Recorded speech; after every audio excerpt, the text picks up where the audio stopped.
April 8, 1943. 27,000 feet above Caen, France. The oxygen mask couldn't hide Oberleutnant Ralph Hermicon's smirk as he watched the ungainly silhouettes climbing laboriously toward his formation through the crystal-clear canopy of his Focke-Wulf 190A5. The veteran ace of Jagdgeschwader 26 studied the American fighters, making their combat debut over occupied Europe. "The Americans have sent us flying milk bottles," he transmitted to his wingman, unable to suppress his laughter at the sight of the massive Republic P-47 Thunderbolts struggling for altitude. Below them, 16 P-47C Thunderbolts of the 4th Fighter Group lumbered upward in tight formation, their 2,000 horsepower Pratt & Whitney R2800 double Wasp engines straining against their 7-ton weight. To German pilots accustomed to the sleek Spitfires and nimble Soviet fighters, these corpulent American machines appeared almost comical. Barrel-shaped fuselages, topped with greenhouse canopies, wings that seemed too small for their massive bodies, propellers that dwarfed anything in the Luftwaffe inventory. What Hermicon didn't know, what none of the German pilots circling like wolves above could have imagined, was that they were witnessing the arrival of the weapon that would systematically destroy the Luftwaffe's fighter arm. Within 18 months, these flying milk bottles would transform from objects of derision into instruments of terror, their .850 caliber Browning machine guns becoming the most feared sound in German skies. The mathematics of destruction were already loaded in those broad wings: 3,400 rounds of ammunition, a combined rate of fire of 6,000 rounds per minute, enough concentrated firepower to saw a Messerschmitt in half in less than 2 seconds. The transformation began that April morning, when Major Donald Blakely, commanding the 335th Fighter Squadron, spotted the German formation positioning for attack. The former Eagle Squadron veteran, who had transferred from RAF Spitfires just weeks earlier, understood what his men didn't yet know, that survival in the P-47 required abandoning everything they thought they knew about air combat. The Thunderbolt represented a radical departure from conventional fighter design philosophy. While the Germans had pursued lightweight interceptors, optimized for climb and turn performance, Republic aviation had created something unprecedented, a high-altitude juggernaut that used mass power and firepower to redefine the rules of aerial warfare. Among the 56 American pilots spread across the French sky that morning were men who would become legends, future aces whose names would strike fear into Luftwaffe hearts. But on April 8, 1943, they were novices in an untested machine, facing the most experienced fighter force in the world. The Germans had been fighting continuously since 1939, with veterans of Poland, France, Britain, and Russia. The Americans had been in combat for exactly 0 days. This story is about how industrial logic defeated tactical brilliance, how quantity and quality merged into overwhelming superiority, and how German pilots' laughter turned to terror as they discovered what synchronized Browning machine guns could do to an aircraft at 400 yards. The monster from Republic, engineering through brute force. The Republic P-47 Thunderbolt had emerged from a June 1940 panic. As German fighters swept across France, Alexander Kartveli, Republic Aviation's Georgian-born chief designer, received urgent specifications from the U.S. Army Air Forces. They wanted a high-altitude interceptor capable of matching the Luftwaffe's best. What Kartveli designed instead was a monster that redefined the possible. "It will be a dinosaur," Kartveli admitted to his design team. "But it will be a dinosaur with good proportions." The XP-47B prototype that first flew on May 6, 1941, shocked everyone who saw it. At 9,900 pounds empty, it weighed 65% more than its predecessor, the P-43 Lancer. The massive turbo-supercharger system, with its complex ducting running through the rear fuselage, gave it an almost pregnant appearance. Test pilots approaching it for the first time invariably asked the same question: "This thing actually flies?" Not only did it fly, it flew like nothing else at altitude. The Pratt & Whitney R2800 double Wasp engine, an 18-cylinder radial producing 2,000 horsepower, could maintain full power at 27,000 feet where German fighters gasped for air. The turbo supercharger, fed by exhaust gases, delivered sea-level performance in the stratosphere where the air was too thin for conventional superchargers. Major Hubert "Hub" Zemke, commanding the 56th Fighter Group training at Bridgeport, Connecticut, initially despised the aircraft. His unit lost 18 pilots and 41 aircraft in training accidents between September 1942 and January 1943. The P-47 killed more Americans in training than Germans would in the first months of combat. It ground-looped on landing, Torque rolled on takeoff and dove with such enthusiasm that pilots discovered compressibility, their controls freezing as shock waves formed on the wings. Those who mastered it discovered something extraordinary. Lieutenant Robert Johnson, a farm boy from Oklahoma, who would become one of America's top aces with 27 victories, described his first flight. It was like strapping yourself to a locomotive. The power was unbelievable. You didn't fly it, you aimed it. First blood. When laughter met lead, the first combat encounters in April and May 1943 confirmed every German prejudice. The P-47s couldn't turn with the Focke-Wulf 190s, couldn't climb with the Messerschmitt 109s, couldn't match their nimble handling at medium altitudes. Luftwaffe pilots quickly developed tactics to exploit these weaknesses, attacking from below where the heavy Thunderbolt struggled, forcing turning fights where agility mattered more than firepower. The psychological impact was immediate. German confidence soared as they encountered what appeared to be confirmation of American technical inferiority. Hauptmann Joseph Pips Priller, commanding officer of Jagdgeschwader 26, reported to headquarters after his first encounter, "The new American fighter is meat for the slaughter. It flies like a truck, turns like a freight train, and climbs like a pregnant cow. Our boys are calling them Indianas, fat targets pretending to be warriors." The statistics seemed to confirm German confidence. In their first month of operations, the American fighter groups lost 14 Thunderbolts for only 3 confirmed German kills. The RAF, observing from their Spitfire squadrons, quietly suggested the Americans might reconsider their choice of mount. British pilots joked that the best evasive maneuver in a P-47 was to unstrap and run around the roomy cockpit. But something strange was happening in those early encounters that German intelligence failed to notice. The P-47s that were shot down had absorbed incredible punishment before falling. One aircraft returned from a May 4th mission with 21 cannon holes and over 100 machine gun strikes, damage that would have disintegrated a Messerschmitt or Spitfire. The massive radial engine, lacking vulnerable coolant systems, shrugged off hits that would have stopped a liquid-cooled fighter cold. More significantly, when P-47s did get their guns on target, the results were catastrophic. The Thunderbolt's weapons battery created a convergence zone of destruction that German pilots had never experienced. Unlike the rifle-caliber weapons of early war fighters or the cannons with limited ammunition, the American fighter could maintain sustained fire for over 30 seconds, an eternity in aerial combat. If you're fascinated by how engineering breakthroughs changed the course of history, make sure to subscribe for more incredible stories that reveal the hidden technical battles that determined victory and defeat. The event that would begin changing German perceptions occurred on June 26, 1943, over Laval, France. It involved 2nd Lieutenant Robert S. Johnson of the 61st Fighter Squadron and an encounter that would become legendary on both sides of the conflict. The miracle of structural survival. Johnson's formation of 8 P-47s was returning from escort duty when they were bounced by 16 Focke-Wulf 190s from 2nd Group, Jagdgeschwader 26, led by Hauptmann Wilhelm Ferdinand Galland, younger brother of the famous Adolf Galland. The Germans executed a perfect attack, diving from the sun with overwhelming speed advantage. Johnson's Thunderbolt, flying at the rear of the formation, was caught in the crossfire of multiple attackers, taking catastrophic damage in the first seconds of combat. 2 20mm cannon shells exploded across his aircraft. The canopy shattered, hydraulic fluid sprayed into the cockpit, the engine cowling was torn away, and fire erupted behind the instrument panel. Johnson, wounded in the nose and leg by shrapnel and bullet fragments, tried to bail out, but discovered the canopy was jammed. A 20mm shell had exploded in the canopy track, welding it shut. He was trapped in a dying aircraft at 27,000 feet. What happened next defied every assumption about combat damage tolerance. Despite having no forward visibility through the oil-covered windscreen, a barely functioning engine that shook violently, and controls that responded only intermittently, Johnson managed to level the aircraft and point it toward England. The P-47 continued flying with damage that would have reduced any other fighter to falling debris.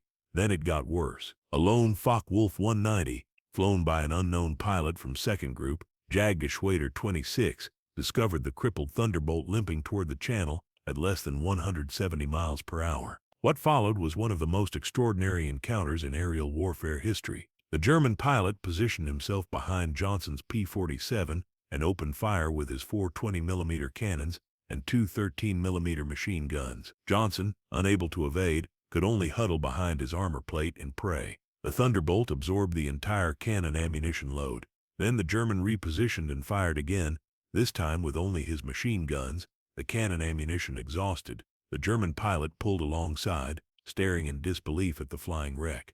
Johnson could see his face clearly, young, blond, his expression shifting from confidence to confusion to something approaching fear. The German repositioned and emptied his remaining machine gun ammunition into the Thunderbolt. Still, it flew. He pulled alongside again, shook his head in apparent amazement, gave an informal salute, and peeled away, presumably out of ammunition. Johnson's P-47 landed at Manston with its engine failing on the runway. The crew chief stopped counting bullet holes after reaching 200. One cannon shell had exploded inches from Johnson's head. Another had detonated against the armor plate behind his seat. The engine had taken direct hits. The control cables were partially severed.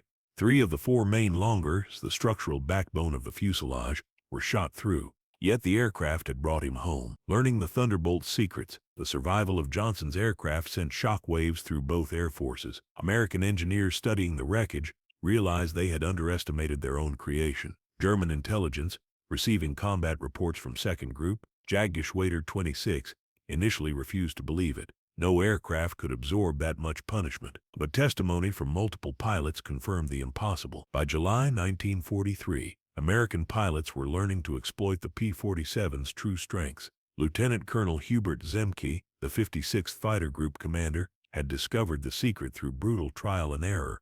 Don't turn with them. Don't climb with them at low altitude. Use your weight. Use your power. Use your guns. The Thunderbolt's massive weight, initially seen as a disadvantage, became a weapon. In a dive, nothing could catch it. From 30,000 feet, a P-47 could reach 550 miles per hour, faster than any German fighter could achieve, even in a vertical dive. This speed could be converted to altitude in a zoom climb that left pursuing fighters helplessly behind. Captain Walker Bud Mahurin, who had become one of the first American aces in Europe, developed what became known as the boom and zoom tactic, though pilots called it the Thunderbolt turkey shoot. Instead of engaging in traditional dogfights, P-47 formations would climb to 30,000 feet, higher than German fighters could effectively operate. When Luftwaffe fighters appeared below, the Thunderbolts would roll inverted and dive, reaching speeds that made deflection shooting impossible for defending Germans.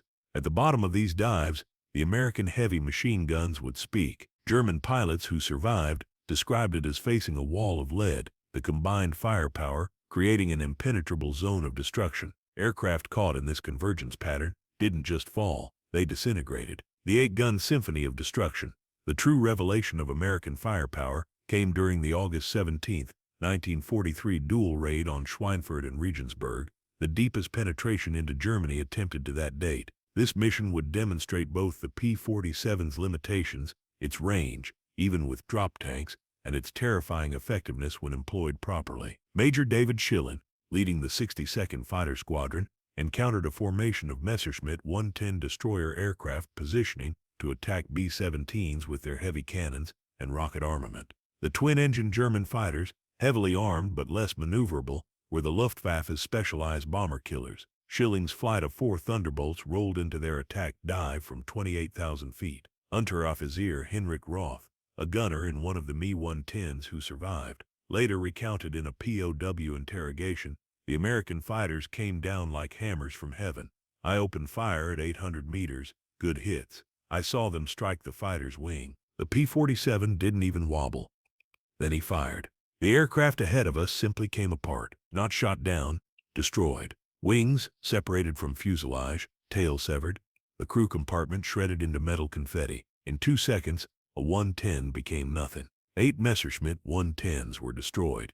In less than a minute, the German pilots had never experienced such concentrated firepower. Each P-47 carried 425 rounds per gun, 3,400 rounds total, weighing nearly 900 pounds. At convergence distance, typically set at 300 yards, all 8 guns' ballistic paths intersected in a zone roughly 6 feet in diameter. Anything in that zone faced 100 projectiles per second, each traveling at 2,900 feet per second.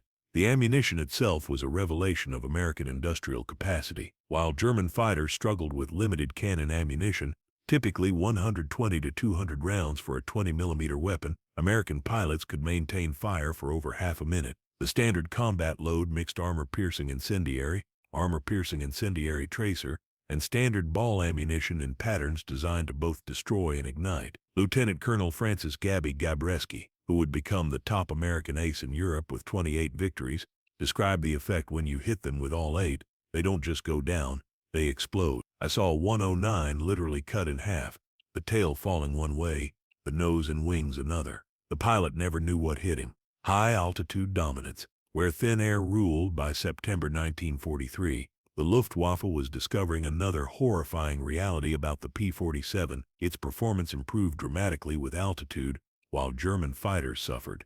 The turbo-supercharged double Wasp engine maintained its rated power output up to 30,000 feet. German fighters, relying on single-stage or two-stage mechanical superchargers, saw their performance degrade significantly above 25,000 feet. This altitude differential would prove fatal for many experienced German pilots. Oberleutnant Hans Philipp, one of Germany's most successful aces with 206 victories, encountered this reality fatally on October 8, 1943. Leading Jagdgeschwader won against a B-17 formation at 28,000 feet over Bremen. Philipp found his Focke-Wulf 190A6 sluggish and unresponsive in the thin air. The BMW 801 engine, powerful at medium altitudes, was gasping for oxygen nearly 6 miles above the Earth. When P-47s of the 56th Fighter Group dove on his formation from 32,000 feet, the German fighters were sitting ducks. Robert Johnson, now an experienced combat pilot on his way to ace status, was flying at 31,000 feet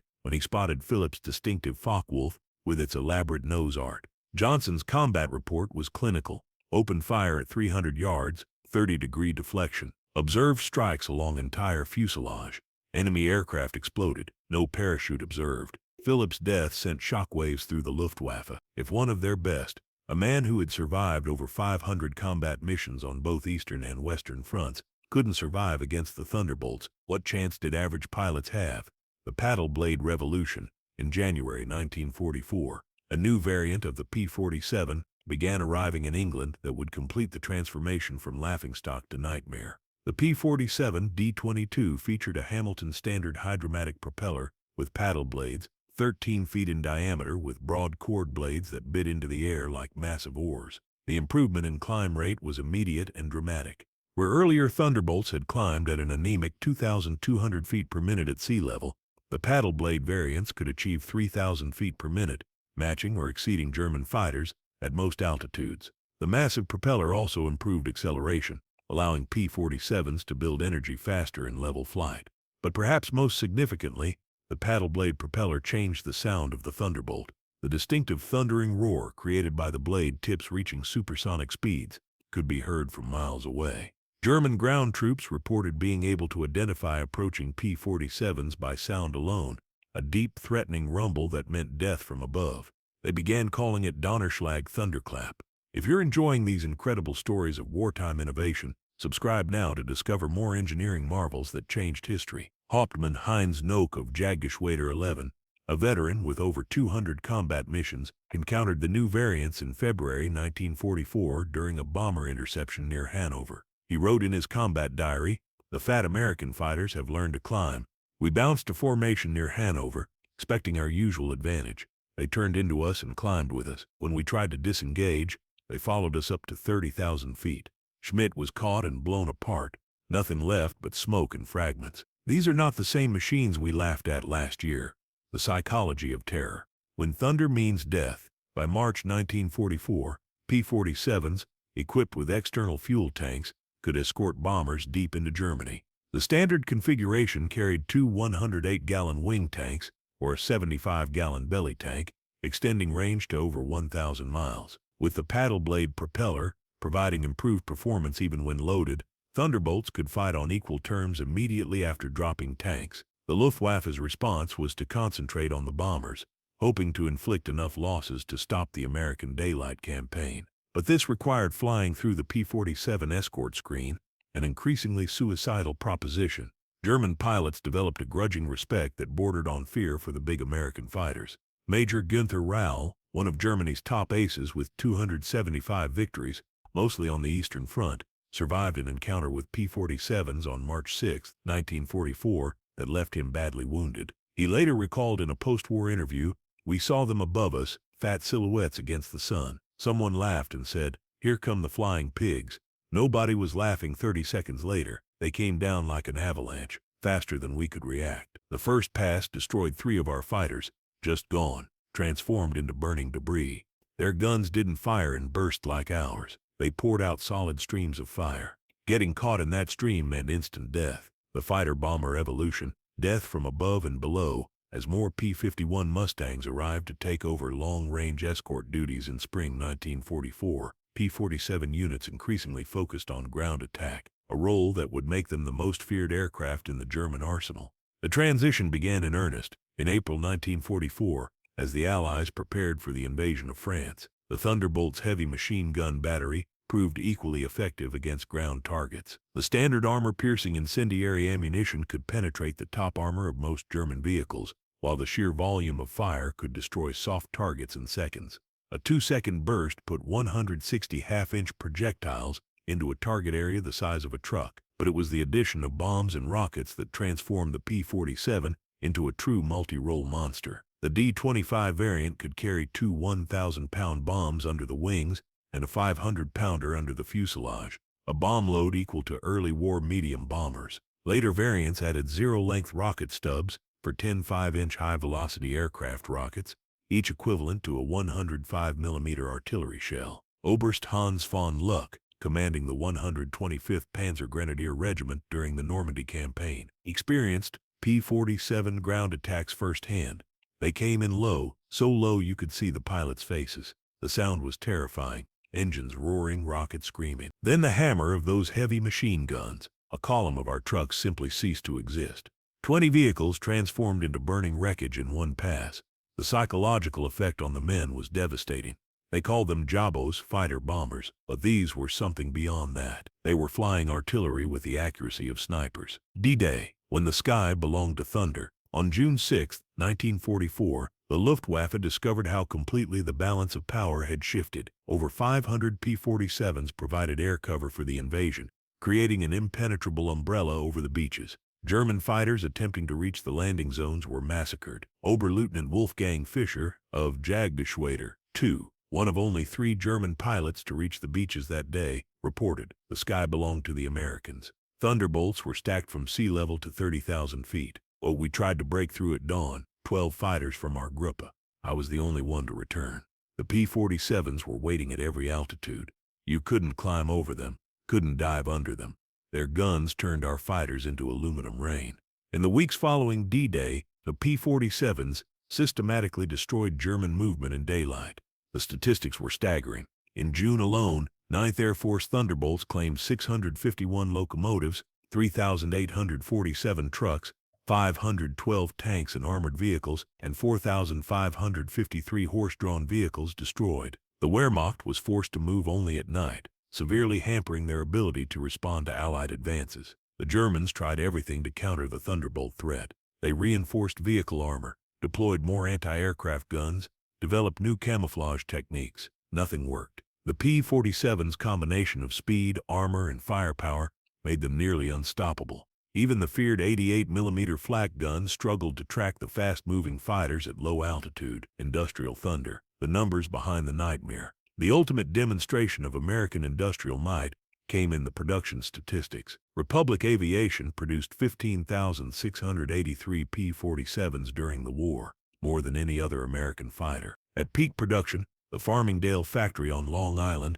completed 1 Thunderbolt every hour around the clock. The Evansville plant in Indiana, built from empty farmland in 1942, was producing 500 aircraft per month by 1944. Each P-47D required 65,000 individual parts, 8 miles of electrical wiring, 2,000 pounds of aluminum, and 300 pounds of rubber. The engine alone contained 2,400 individual components machined to tolerances of thousandths of an inch. Yet American workers, many of them women who had never seen an aircraft before Pearl Harbor, assembled these complex machines with precision that exceeded peacetime standards. The ammunition production was equally staggering. Each P-47 sortie required 3,400 rounds of 50 caliber ammunition. With hundreds of Thunderbolts flying daily missions, ammunition consumption exceeded 10 million rounds per month by mid-1944. The Lake City Arsenal in Missouri one of several ammunition plants, produced 30 million rounds monthly. Each cartridge was manufactured to tolerances measured in 10,000ths of an inch, ensuring reliable feeding through the synchronized gun mechanisms. From laughter to terror. The final accounting. By early 1945, the Luftwaffe existed largely on paper. Fuel shortages grounded most aircraft. Experienced pilots were dead or captured. Airfields were cratered ruins, but even with aircraft and fuel, German pilots faced an impossible equation. Attacking meant facing P-47 formations that owned every altitude from ground level to 40,000 feet. Feldwebel Klaus Brettschneider, one of the last German pilots trained in 1945, flew exactly one combat mission before the war ended. His encounter with P-47s over Leipzig lasted 12 seconds. I saw them diving from above, 4 Thunderbolts in perfect formation. I tried to turn, but they were too fast. The leader fired from 500 meters. My aircraft shook like it was hit by sledgehammers. The engine exploded, the wings separated. I barely escaped. In the parachute, I watched them destroy my entire staffel. 6 fighters gone in under a minute. The sky rained burning aluminum and bodies. The psychological impact was complete. German pilots developed what medical officers called jabo fever, physical symptoms of stress appearing when Thunderbolts were reported in the area. Veterans who had faced Spitfires and Hurricanes without fear became physically ill before missions against P-47s. The distinctive thunder of approaching Thunderbolts caused panic among ground troops who knew that survival meant finding cover immediately. The final statistics of P-47 operations defied comprehension. In Europe alone, 3,752 German aircraft destroyed in aerial combat, 3,315 aircraft destroyed on the ground. But beyond the numbers lay the complete transformation of German attitudes. In 1985, at a reunion of German and American fighter pilots in Phoenix, Arizona, former adversaries met in peace. General Lieutenant Adolf Galland, former head of the Luftwaffe fighter arm, was asked about the P-47. His response, recorded on video, captured the complete transformation. We made a terrible mistake in 1943. We saw this big, heavy fighter and laughed. The Americans don't understand air combat, we said. They built a bomber and called it a fighter. We were the ones who didn't understand. The Americans didn't try to build a European fighter. They built an American one designed around production, firepower, and survivability. They understood that in a war of attrition, the plane that could take punishment and deliver devastating firepower would win. They were right. The first time I flew a captured P-47 after the war, I understood everything. The power was incredible. It climbed like it was falling upward. The cockpit was comfortable, the visibility excellent, the controls precise. It was a pilot's aircraft wrapped in armor. But what really impressed me was realizing that America built over 15,000 of these complex machines while fighting a 2-ocean war. Each one required an engine more complex than anything Germany produced. Yet they built them faster than we could build simple fighters. That's when I knew we never had a chance. Those guns, we called them Roosevelt's piano because of the sound they made. Once you heard that sound, you never forgot it. Many of my friends heard it for the last time. Conclusion. When thunder silenced laughter, the P-47 Thunderbolt entered combat as an object of derision and ended the war as an instrument of annihilation. In between, 8 synchronized Browning machine guns rewrote the rules of aerial warfare and buried the Luftwaffe under an avalanche of lead. The transformation from flying milk bottles to the most feared fighter bomber of the war took less than 2 years. In that time, American industrial might, engineering innovation, and tactical evolution combined to create a weapon system that challenged every assumption about air combat.